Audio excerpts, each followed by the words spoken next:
library automation. As you know, library automation theory, practice, software, standards, everything forms a very important part of your curriculum. What is library automation? How it can be implemented in a library? And the broad topic of this particular discussion is library automation from theory to practice. At the first hand, we need to know what is library automation. So, if we go by the definition, you know that a library automation is nothing but mechanization of different library activities which we are basically performing manually that requires a series of works like acquiring, preparing, organizing documents of different types available in many formats. These activities related to acquisition of documents, technical processing of acquired documents, circulation and maintenance of processed documents are known as housekeeping operation. So library automation is basically transforming this manually driven housekeeping operation into mechanization. In a traditional library system, you know that this time-consuming, labor-intensive activities and routine clerical chores are performed slowly and expensively by library staff. Libraries all over the world, right from 1970s, with the advent of personal computer and different low-cost telecommunication devices, are increasingly attempting to automate some of these activities for minimizing human clerical routines and thereby optimizing productivity and creativity of library staff. Library automation process in any library can adapt three routes. One is a piecemeal approach. That means you are converting individual operation one at a time. For example, installation of cataloging module alone to offer OPAC. Then second approach may be the towards progressively moving to integrated system using a planned installation approach. For example, first you have installed the cataloging module, then slowly you are installing member management module, circulation module, and integrating these two modules with the cataloging module. And the third one is that a library can go directly for a fully integrated system to cover operation of all subsystems in the library. Therefore, theoretically, a typical library automation may or may not be integrated or may not be applied to a network environment. We can move from standalone system to internet-enabled system, and we can start with a particular aspect of library automation like cataloging towards the integrated system. But most of the modern library automation softwares are mainly integrated library system, which we normally called or generally called ILS. But the radical development, in the hardware, software, and connectivity, along with the reduced cost, basically paved the path for integrated library automation system. As nowadays many of the open source softwares are available in the market free of cost, so a public library of small size and type can also go for the automation process right from the beginning through the integrated system. And most of the present generation ILSs are integrated in nature, and they are basically based on the web architecture. And most of these LMSs are also based on relational database architecture. What is that? In such system, files are interlinked so that deletion, addition, and other changes in one file automatically activate changes in different related files. It means integrated library management system is sharing a common database to perform all the basic functions of a library. For example, if you look into this particular picture, you see here that in the middle there is a central database, and all the other library automation modules like acquisition module, circulation module, serials control module, cataloging module, interlibrary loan module, report generation module, and system administrator module are linked with this particular central database. It means the moment you start acquisition of a book, that particular data moves freely to the cataloging module. The moment it is available in the cataloging module, that data you can use in circulation module, The moment you delete something in cataloging, it will automatically delete the corresponding items in the OPAC. So everything will be linked with each other in real time.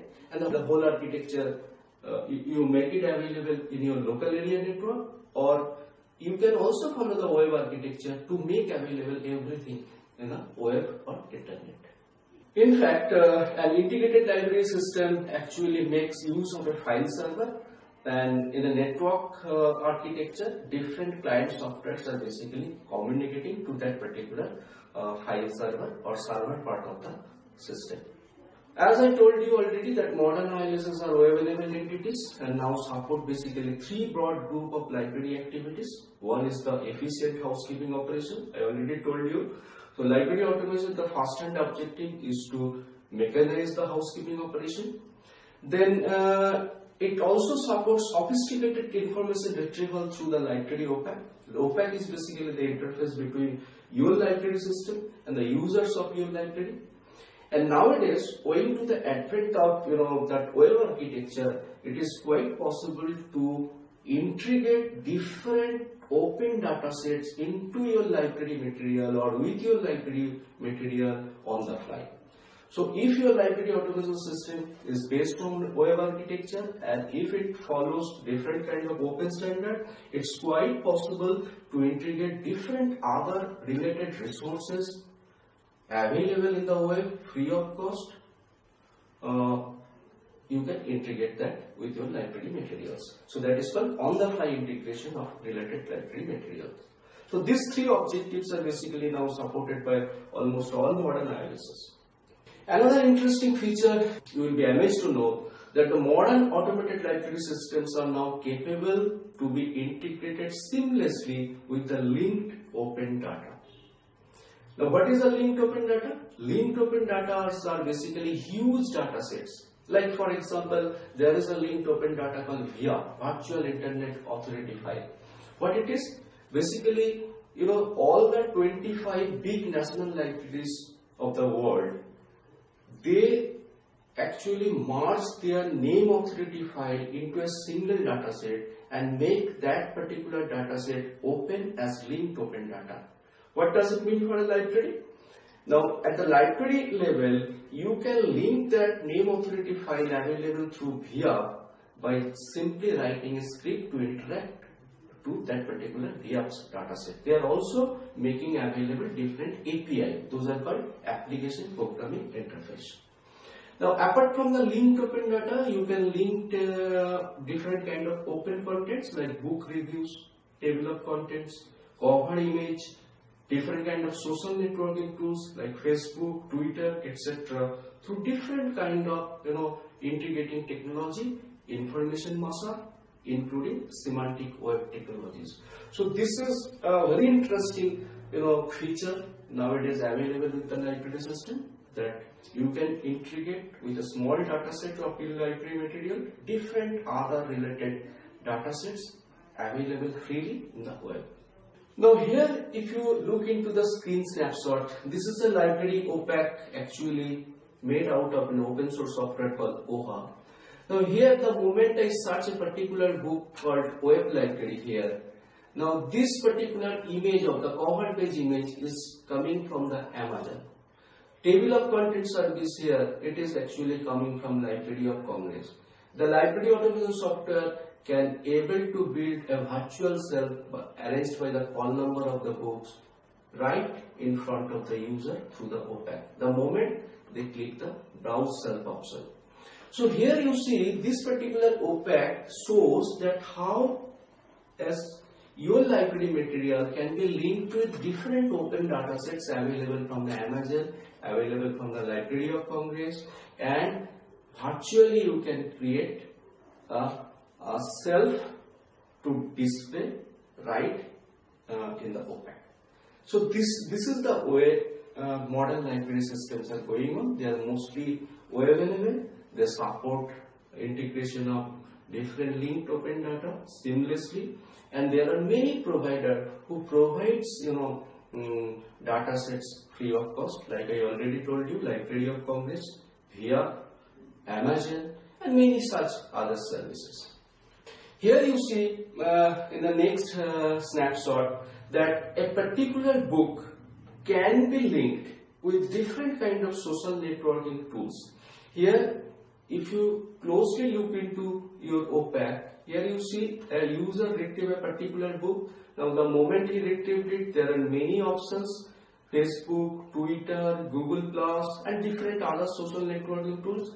Amazingly, 239 social networking tools can be linked with the library OPAC so that user can promote a particular book. Say for example, this how to build a digital library book I retrieved from a library catalog. Now I want to post in my Facebook one. The moment I click this Facebook button here in the social networking tools button sets, it will lead to my Facebook one, and this details of this particular book will be posted there.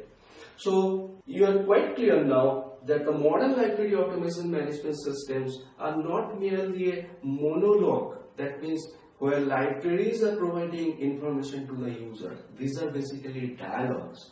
So at the same time, a user can retrieve information from the automation software, and they can also contribute information. They can also give their ratings, their likes, their reviews inside the library OPAC. So owing to the advent of different Web 2.0 tools, library automation softwares are also actually converting into participative, collaborative, and collaboration, participation.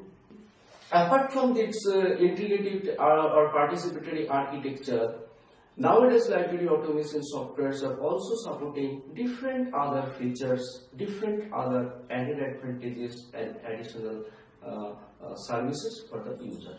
Now let us move to the next logical question, that why library automation? So you already know what is library automation. This is basically the mechanization of housekeeping operation, sophisticated retrieval of library materials, and third is the on-the-fly integration with different related datasets. Now definitely the most logical question is coming, that why a library should go for automation, or why of library automation? Okay, let us if you see that our society is changing and so are the library users. There are many reasons of the ongoing changes, but the most visible one is the impact of ICT on the society. As a result, libraries need to change to keep pace with these socio-technical changes. It is also required for libraries to get continued support, right from the political arena and from the financial support from the authority. In summary, the library trinity, that is the nature of the document, demand from the user, and need of the users, and at the same time requirements of library staff are changing rapidly and fundamentally.